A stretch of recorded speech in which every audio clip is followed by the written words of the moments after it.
السلام على رسوله الكريم أما بعد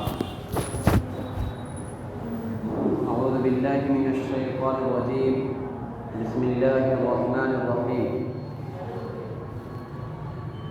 والفجر وليال عشر والشفع والوتر وإذ قال تبارك وتعالى في كلامه المجيد بسم الله الرحمن الرحيم إنا أعطيناك الكوثر فصل لربك وانحر إن شانئك هو الأبتر صدق الله العظيم. معزز بزرگان دین، نوجوان دوستوں، عزیز بچوں، گرمی شباب پر ہے. گرمی اور سردی سب اللہ تعالیٰ کی طرف سے ہے. حدیث پاک میں آتا ہے کہ جہنم کے سانس لینے اور سانس چھوڑنے سے گرمی اور سردی کی بڑھت اور گھٹت ہوتی ہے. جب جہنم سانس لیتی ہے تو ٹھنڈی بڑھ جاتی ہے، اور جب جہنم سانس چھوڑتی ہے تو گرمی کی شدت ہوتی ہے. ظاہر سی بات ہے کہ ہمارے اعمال ہی کچھ ایسے ہو گئے ہیں کہ یہ گرمی بھی کم ہے.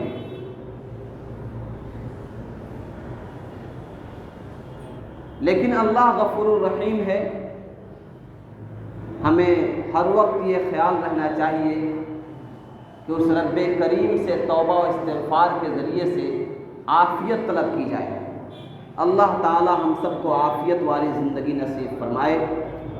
اس موسم کو اللہ تعالی معتدل موسم بنا دے تاکہ امت کے وہ طبقہ جو اللہ کے نیک بندے ہیں وہ ہماری وجہ سے پریشان نہ ہوں، اور امت کے وہ مخلوق جو بے زبان ہیں ہمارے گناہوں کی وجہ سے وہ پریشانی نہ اٹھائیں.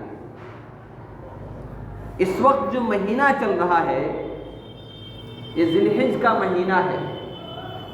اس مہینے سے دو چیزوں کا بڑا خاص نسبت ہے. ایک تو ہم بڑے بچپن سے دیکھتے آ رہے ہیں، سنتے آ رہے ہیں، کرتے آ رہے ہیں، قربانی. اس کا تعلق تو ہے ہی ہے.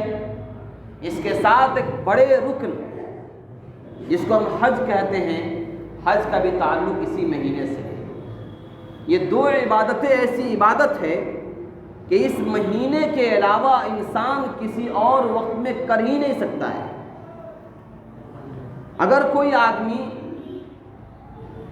قربانی کے ایام ختم ہو جاتے ہیں 10، 11 اور 12، اس کے بعد وہ 1,00,000 جانور قربانی کر دے، اس کو 1 پیسے کا ثواب نہیں ملے گا. کیونکہ جو ٹائم اللہ تعالیٰ نے طے کر دیا ہے، جو حکم جس وقت مل گیا ہے اسی وقت پورا کرنے سے انسان اس ثواب کا مستحق ٹھہرے گا.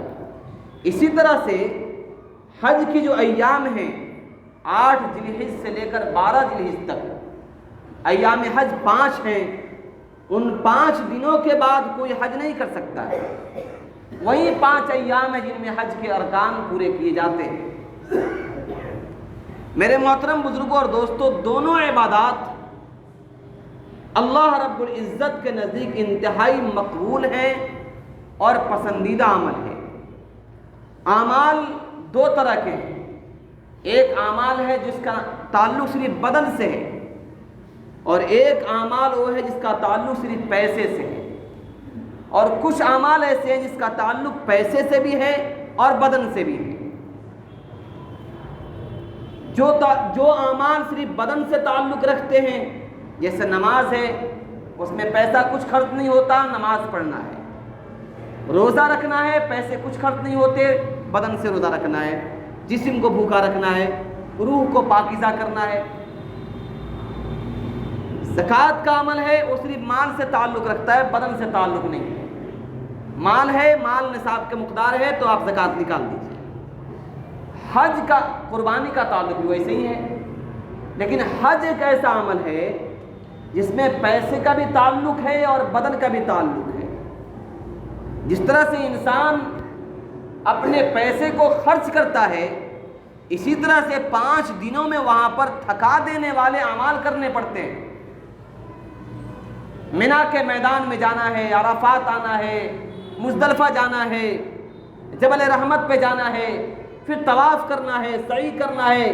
یہ سب اعمال ہیں جو انسان کو دیوانہ وار کرنا پڑتا ہے اور تھکے ہوئے جسم سے بھی کرنا پڑتا ہے۔ تو قربانی کا جو مسئلہ ہے، قرآن مقدس کی جو آیت کریمہ ہم نے سب سے پہلی پڑھی سورہ فجر کی، اللہ رب العزت نے قسم کھائی، والفجر، قسم ہے صبح کے طلوع ہونے کی، ولیال عشر، اور 10 راتوں کی، والشفع والوتر، جفت اور طاق راتوں کی۔ اللہ رب العزت کو کسی بات کو ثابت کرنے کے لیے قسم کھانے کی ضرورت نہیں ہے۔ قسم کیوں کھایا جاتا ہے؟ عام طور پہ انسان جب کسی کو کوئی بات کہتا ہے اور سامنے والا اس کو مانتا نہیں ہے، انسان جب مجبور ہو جاتا ہے تو قسم کھاتا ہے کہ میں جو بات بول رہا ہوں بالکل صحیح ہے، میں قسم کھا کر کہتا ہوں۔ تو انسان اپنی بات کو ثابت کرنے میں قسم کھانے کا محتاج تو ہے، لیکن اللہ رب العزت اپنی بات کو ثابت کرنے کے لیے قسم کھانے کے محتاج نہیں ہیں۔ مفسرین اکرام نے لکھا ہے کہ اللہ تعالیٰ اگر کسی شے کی قسم کھا رہے ہیں، کسی چیز کی قسم کھا رہے ہیں، تو گویا اس چیز کی عظمت اور اہمیت کو اللہ بتانا چاہتے ہیں۔ اللہ تعالیٰ نے عشرہ ذی الحجہ کی قسم کھائی، اس میں جو 10 راتوں کا ذکر ہے، ولیال عشر، اکثر مفسرین کی رائے یہ ہے کہ اس سے مراد عشرہ ذی الحجہ کے 10 راتیں ہیں۔ اس میں عبادت اللہ تعالیٰ کو بے انتہا پسند ہے۔ اس کے راتوں کی عبادت، تلاوت، اذکار، تہجد، چاشت، توابین، انسان جتنا زیادہ پڑھ لے اللہ کو راضی کر لے، یہ عبادات اللہ کو بہت زیادہ پسند ہے۔ اس کے بعد سب سے آخری مرحلہ ہے 9ویں ذی الحجہ، جو یوم عرفہ ہے۔ یہ اللہ رب العزت کو اس کا روزہ بہت پسند ہے۔ علماء کرام نے لکھا ہے، حدیث پاک میں آتا ہے کہ اگر کوئی بندہ 9ویں ذی الحجہ یعنی یوم عرفہ کا روزہ رکھتا ہے تو اللہ تعالیٰ اس کے 1 سال سابقہ گناہ کو معاف فرما دیں گے اور 1 سال روزہ رکھنے کا ثواب عطا فرمائیں گے اسے۔ ظاہر سی بات ہے، بہت بڑا مقدار ہے، لیکن یہاں پر ایک بات اور سمجھ لینی چاہیے کہ بہت سے اعمال کے بارے میں یہ بات آتی ہے کہ فلاں عمل کرنے سے تمام گناہ معاف ہو جاتے ہیں۔ اس گناہ سے کون سے گناہ مراد ہیں؟ علماء کرام نے لکھا ہے کہ صغیرہ گناہ معاف ہے، یعنی وہ گناہ جو انسان چلتے پھرتے جو انسانوں سے گناہ ہو جاتے ہیں اور بغیر توبہ کے جو گناہ معاف ہوتے ہیں وہ گناہ معاف ہو جاتے ہیں۔ ورنہ اگر انسان نے کوئی کبیرہ گناہ کیا ہے تو لازم ہے کہ وہ توبہ کرے۔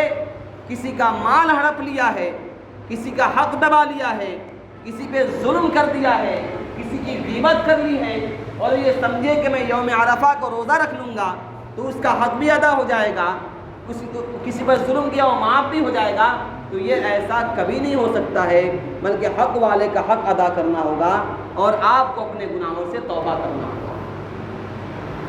اس کے بعد ہے 10، 11 اور 12۔ ان 3 دنوں میں قربانی کی فضیلت بہت زیادہ بیان کی گئی ہے۔ مجھے امید ہے کہ حضرت امام صاحب نے اس سے پہلے ہفتے آپ حضرات کے سامنے قربانی کے فضائل بیان کر دیے ہوں گے۔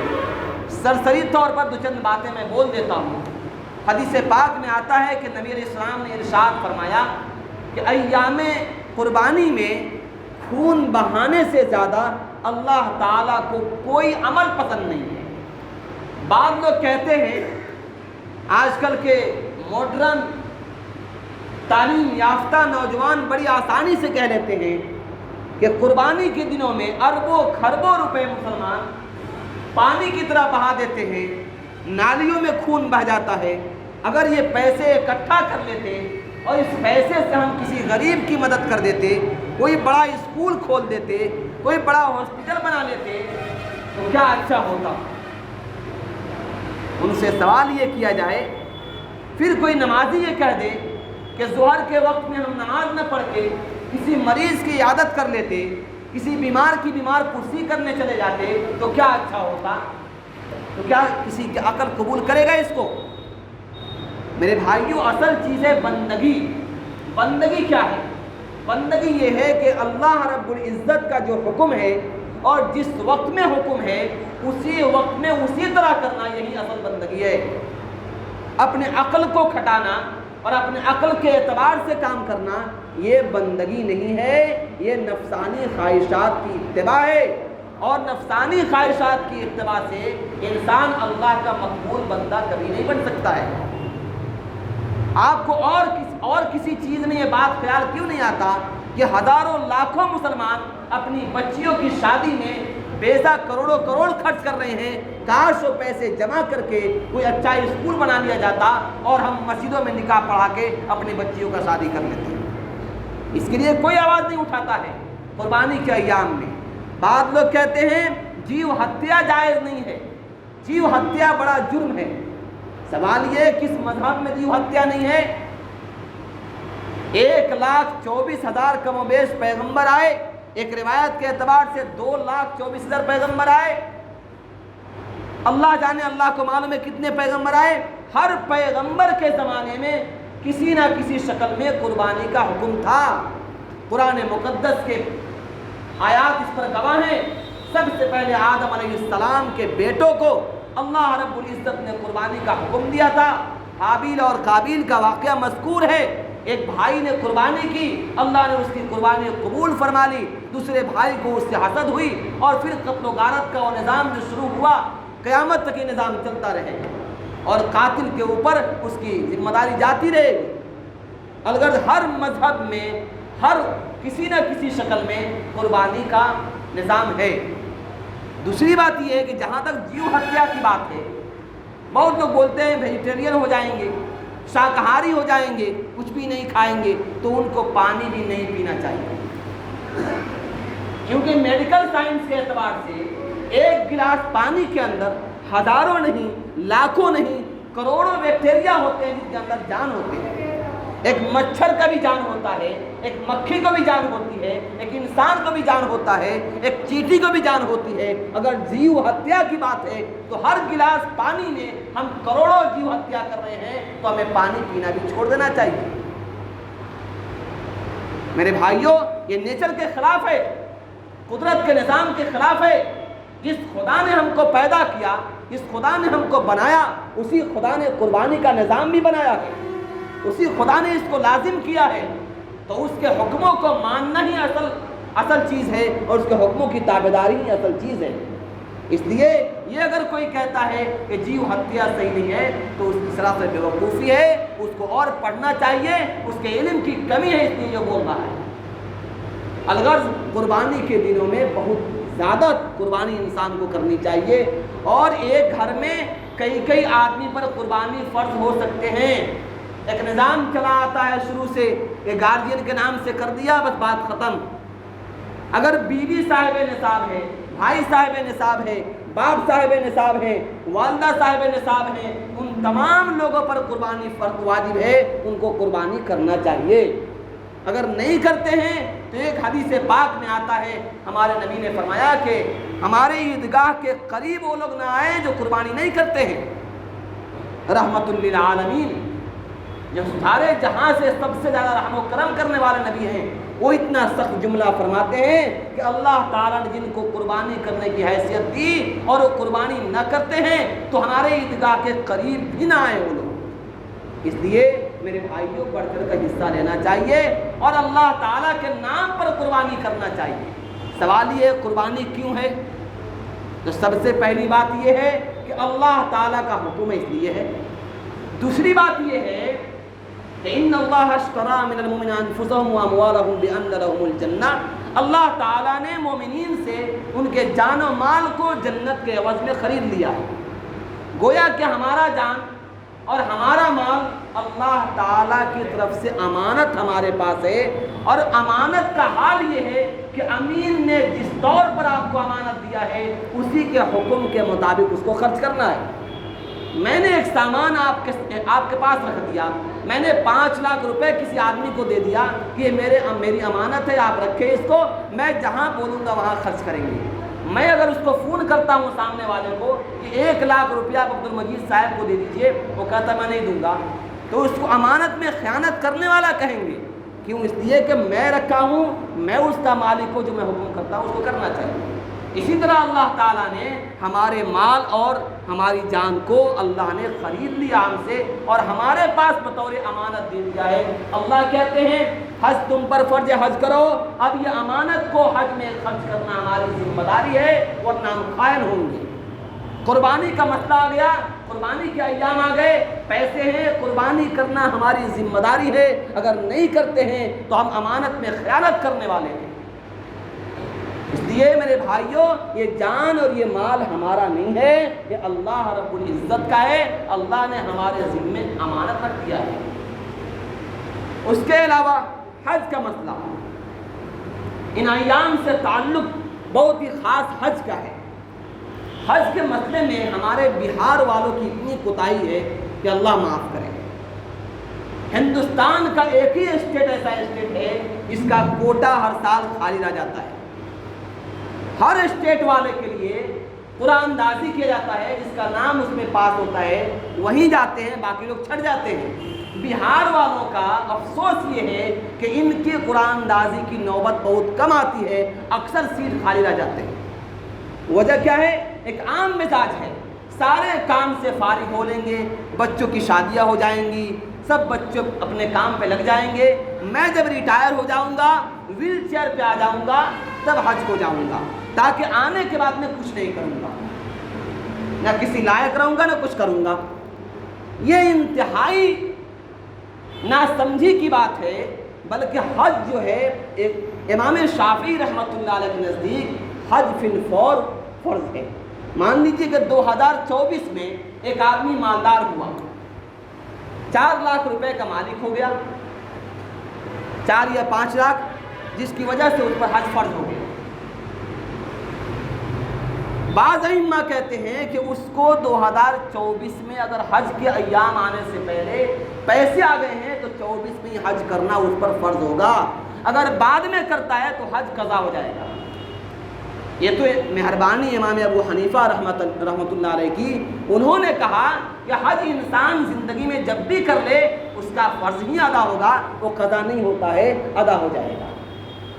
لیکن اگر کوئی آدمی 2024 میں مالدار ہوا اور 27 میں وہ گیا نہیں، 25 میں نہیں گیا، 26 میں نہیں گیا، 27 میں وہ غریب ہو گیا، تو کیا اس کے ذمے سے حج کی فرضیت ثابت ہو جائے گی؟ علماء کرام کہتے ہیں ایک بار جس پر حج فرض ہو جائے اور زندگی بھر قلاش و فقیر کیوں نہ ہو جائے، حج کی فرضیت اس سے ثابت نہیں ہوگی، اس پر حج کرنا ضروری ہوگا۔ اسی حال میں مرتا ہے تو اللہ رب العزت کے نزدیک بہت بڑا مجرم ہوگا۔ بلکہ بعض احادیث میں اتنا سخت جملہ ہے کہ اگر کسی پر اللہ نے حج فرض کیا اور حج نہ کیا، اسی حال میں مر گیا، نہ جانے یہودی ہو کر مرا کہ عیسائی ہو کر مرا یا کیا مرا، اللہ جانتا ہے۔ میرے بھائیوں، حج ایک ایسا عمل ہے، ایک سوال یہ ہے کہ ہم روزانہ نماز پڑھتے ہیں، 5 وقت نیت کیا کرتے ہیں؟ یا اللہ تعالیٰ میں نیت کرتا ہوں 4 رکعت نماز ظہر کی، واسطے اللہ تعالیٰ کے رخ میرا کعبہ شریف کی طرف، اللہ، ہر نماز میں کعبہ شریف کی نیت کرتے ہیں۔ اور کیسے مسلمان اس کعبہ کو دیکھنے کا شوق نہیں اٹھتا ہے کہ ایک بار جاتے تو دیکھ کے آتے وہ کعبہ کیسا ہے، اس کی در و دیوار کیسی ہے، اس کے چادر کیسے ہیں، اس پہ تجلیات کیسے برستی ہے، لوگ وہاں پر کیوں دیوانہ وار جاتے ہیں، کیوں بادشاہوں کی جبینیں وہاں جھک جاتی ہیں، کیوں وہاں پہ بڑے سے بڑا انسان کے کانپنے اور تھرانے لگتا ہے، آخر کیوں لوگ وہاں جا کر بھکاری بن جاتے ہیں، کیوں لوگ جا کر وہاں پر بھیک مانگنے پہ مجبور ہو جاتے ہیں۔ بادشاہ بھی کھڑے ہیں اور نہ جانے کون کون کھڑے ہیں، ایک ہی صف میں کھڑے ہو گئے، محمود و ایاز، نہ کوئی بندہ رہا نہ بندہ نواز، وہاں پر بادشاہ بھی اسی صف میں کھڑا ہے، فقیر بھی اسی صف میں کھڑا ہے، ہر ایک ہاتھ اٹھائے اپنے رب سے مانگ رہا ہے۔ تو انسان کو اپنی زندگی میں جب اللہ موقع عطا فرما دے، فوراً حج کر لینا چاہیے۔ میرے بھائیوں، ایسے ایسے اس شاقے حج گزرے ہوئے ہیں کہ ان کے واقعات انسان سنتا ہے، پڑھتا ہے تو آنکھوں سے آنسو جاری ہو جاتے ہیں۔ ایک بہت بڑے محدث اور بہت بڑے عالم گزرے ہیں، انہوں نے ایک واقعہ لکھا ہے۔ لکھتے ہیں کہ میں اپنے گھر میں تھا، حج کی تیاری کر رہا تھا، اچانک دوپہر کی گرمی تھی۔ عام طور پہ حج کے ایام گرمی میں پڑتے ہیں، انتہائی گرم موسم۔ میں دیکھا ایک آدمی دونوں پیر سے معذور اپنے سورین کے بل زمین پر پھسلتا ہوا چلا آ رہا ہے، پورا جسم اس کا لال ہو گیا ہے دھوپ کی گرمی سے۔ میں نے اس کو روکا، کہاں کا ارادہ ہے؟ وہ کہتا ہے میں حج کے لیے جا رہا ہوں۔ کہا کہ سواری کیوں نہیں کر لیتے؟ وہ جواب دیتا ہے کہ مجرم کو پیدل جانا ہی مناسب ہے، اور میں فقیر آدمی ہوں، میرے پاس سواری کا انتظام بھی نہیں ہے۔ وہ عالم کہتے ہیں کہ آپ ذرا ٹھنڈا میں آ جائیے، میرے گھر پہ کھانا کھا لیجئے، میں سواری کا انتظام کر دوں گا، آپ سواری سے چلے جائیے گا۔ وہ کہتے ہیں کہ جب ایک مجرم ہو اور کسی بادشاہ کے سامنے اس کی پیشی ہو تو اس کو انتظار نہیں کرنا چاہیے، اس کو سواری کا انتظام نہیں کرنا چاہیے، بلکہ اس کو جتنا جلدی ہو سکے اپنے بادشاہ کے حضور پہنچ جانا چاہیے۔ میں نے کہا تھوڑا سستا لیجئے، جسم سست پڑ گیا ہے۔ کہا کہ نہیں، بالکل نہیں، میں ایک لمحہ نہیں ٹھہر سکتا، میں دونوں پیر سے معذور ہوں، میں کہیں ٹھہروں گا تو ایسا نہ ہو جائے کہ حج کے ایام نکل جائے، میں حج کے لیے نہ پہنچ سکوں۔ وہ ایک لمحہ انتظار نہیں کیا، وہ بندہ چلتا رہا۔ یہ عالم کہتے ہیں کہ میں کچھ دنوں کے بعد اپنی سواری پہ سوار ہوا اور سواری سے حج کے لیے گیا۔ حج کے ایام پورے کر لیے، جس دن قربانی کرنا تھا قربان گاہ میں ہم لوگ گئے، اور قربان گاہ میں سب لوگ قربانی کر رہے تھے۔ قربانی کرنے کے ٹائم میں میں دیکھا کہ ایک جگہ لوگ کھڑے ہیں، ہم بھی وہاں گئے، کوئی معاملہ ہو گیا شاید۔ میں وہاں جا کر دیکھا کہ وہی نوجوان جو اپنے سورین کے بل چل کر آیا تھا پیدل، وہ ایک جگہ ہے، اپنے دونوں ہاتھ کو اٹھایا ہے اور دعا کر رہا ہے، اے میرے رب، میرے پاس نہ مال ہے نہ میرے پاس کوئی جانور ہے کہ تیری راہ میں قربان کر سکوں، میں اپنی جان تیرے دربار میں لے کر آیا ہوں، تو میری روح قبض کرنے میں اپنی جان کو قربان کرتا ہوں۔ یہ عالم کہتے ہیں کہ اتنا کہنا تھا کہ اس کی روح قبض ہوا اور وہیں دھڑام سے گرا، اس کا انتقال ہو گیا اور اللہ کے نگاہ میں مقبول ہو گیا۔ میرے بھائیوں، ایسے عشاق گزرے ہیں دنیا میں، اس لیے ہمیں بھی چاہیے، اللہ اگر ہم پر حج فرض کر دیا ہے تو جتنا جلدی ہو سکے جا کر حج کر لیں۔